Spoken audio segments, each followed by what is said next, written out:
बिस्मिल्लाहिर्रहमानिर्रहीम। Welcome to medical world by a. आज का हमारा टॉपिक है positional grading of placenta. Placenta जो है वो कहाँ पे बनता है और उससे क्या क्या कॉम्प्लिकेशंस आती हैं अगर लो लाइंग अगर बन जाता है। इंटरनल सर्वाइकल ऑस को अगर कर लेता है तो क्या क्या कॉम्प्लिकेशंस आ सकती हैं, किस वजह से ये जो है कंडीशंस आती हैं, ये सब पढ़ेंगे। जो प्लेसेंटा है वो इम्प्लांट होता है या फंडल की एंटीरियर साइड पे या posterior wall of the uterus के साथ। लेकिन बहुत कम केसेस में जो है प्लेसेंटा जो है वो लो लाइंग यूट्रस के साथ बन जाता है, मतलब वो ज़्यादा नीचे की तरफ बन जाता है, सर्विक्स के साथ बन जाते हैं या सर्विक्स को जो है कवर कर लेता है। उसे हम कहते हैं प्लेसेंटा प्रीविया।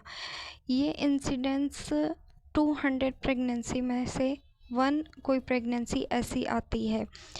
20% जो है वो कंप्लीट प्रीविया के होने के चांसेस होते हैं। टिश्यू जो है वो कम्प्लीटली कवर कर लेते हैं इंटरनल सर्वाइकल ऑस को, और 80% जो होते हैं वो पार्शियल या मार्जिनल प्रीविया होते हैं। प्लेसेंटा जो है पार्शली कवर करता है इंटरनल ऑस को। ये फैक्टर्स किस वजह से होते हैं, प्लेसेंटा प्रीविया होने के चांसेस किस वजह से होते हैं।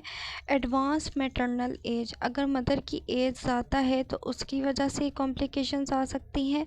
मल्टी पैरिटी, अगर ट्विंस हैं, ट्रिपलेट्स हैं या फर्दर जितने भी अगर मल्टीपल प्रेगनेंसीज़ हैं तो उसकी वजह से हो सकता है। अगर कोई सिजेरियन सेक्शन हुआ है या यूट्राइन की कोई सर्जरी हुई है उस वजह से हो सकता है। कॉम्प्लिकेशन जो होती हैं प्लेसेंटा प्रीविया की, उसमें आता है कि प्रीमेच्योर डिलीवरी होने के चांसेस हो सकते हैं। मैटरनल हेमरेज जो कि बहुत लाइफ थ्रेटनिंग होता है, ये रिस्क को जो है वो इंक्रीज़ कर देता है कि प्लेसेंटा के जो टिश्यूज़ हैं वो दूसरी लेयर में, मतलब उसको फाड़ के दूसरी लेयर में वो इंटर हो जाए। और तीसरा जो है वो रिस्क जो है पोस्टमार्टम डिलीवरी के बाद हेमरेज होने के चांसेस होते हैं। इंट्रा यूट्राइन ग्रोथ रिटार्डेशन, बच्चे की ग्रोथ रुक जाना, ये भी इसके रिस्क में आता है, इसकी कॉम्प्लिकेशंस में आता है।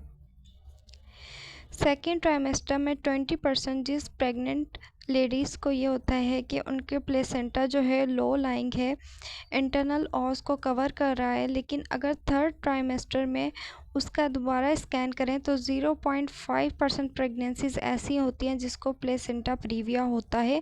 बाकी के चांसेस जो हैं वो ख़त्म हो जाते हैं, क्योंकि जो लो लाइंग प्लेसेंटा जो हम देखते हैं थर्ड में हमें ज़्यादा सही तरह पता चलता है। सेकंड में हमें लगता है कि इसने इंटरनल ऑस को कवर कर लिया है, लेकिन जब थर्ड ट्राइमेस्टर में हम स्कैन करते हैं तो पता चलता है कि उसने कवर नहीं किया, उसमें थोड़ी सी स्पेस आ रही है जितनी आनी चाहिए।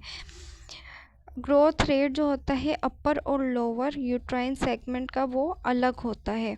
रैपिड ग्रोथ मायोमेट्रियम की कि वो अपर सेगमेंट जो है उसको ज़्यादा ब्लड सप्लाई जा रही है, उसकी ग्रोथ ज़्यादा हो रही है, या जो बॉटम में जो दूसरी लोअर जो सेगमेंट है उसको ब्लड सप्लाई ज़्यादा जा रही है, उसको उसकी ग्रोथ ज़्यादा हो रही है, तो वो सर्विस को कवर कर लेती है। ट्रोफोट्रोपिज्म जो है वो इंक्रीज़ कर देता है ग्रोथ जो है प्लेसेंटा टिश्यू को, जो कि इंटरनल ऑस को कवर कर लेती है, वो उसको ज़्यादा ब्लड सप्लाई जा रही होती है, इस वजह से वो उसको कवर कर लेती है, वो साइज़ में बढ़ रही होती है। यहाँ पे देख सकते हैं ये प्लेसेंटा है और ये लोअर यूट्राइन सेगमेंट, ये सर्विस के साथ बिल्कुल जो है ये अटैच हो रहा है। इसे हम प्लेसेंटा, ये अर्ली प्रेगनेंसी में अभी हम कोई कमेंट नहीं कर सकते कि ये प्लेसेंटा प्रीविया है या नहीं। हम सेकेंड ट्राइमेस्टर में भी देखेंगे, थर्ड में भी देखेंगे, थर्ड में ज़्यादा कंफर्म होता है। अब ये लेट प्रेगनेंसी है, इसमें जो प्लेसेंटा है जैसे ही पेट बड़ा होगा तो प्लेसेंटा जो है वो पीछे की तरफ मूव होना शुरू हो जाएगा। प्लेसेंटा यहाँ पे है, अब यहाँ पे जो है इतना ज़्यादा गैप आ गया है, सर्विक्स से जो है प्लेसेंटा इतनी दूर आ गया है, मतलब कि ये प्लेसेंटा प्रीविया नहीं है। इस वजह से जो है हम हर ट्राइमेस्टर में इसका स्कैन करते हैं ताकि ये कंफर्म कर सकें। हम इमीडिएटली जो है कमिट नहीं कर सकते। Thank you for watching.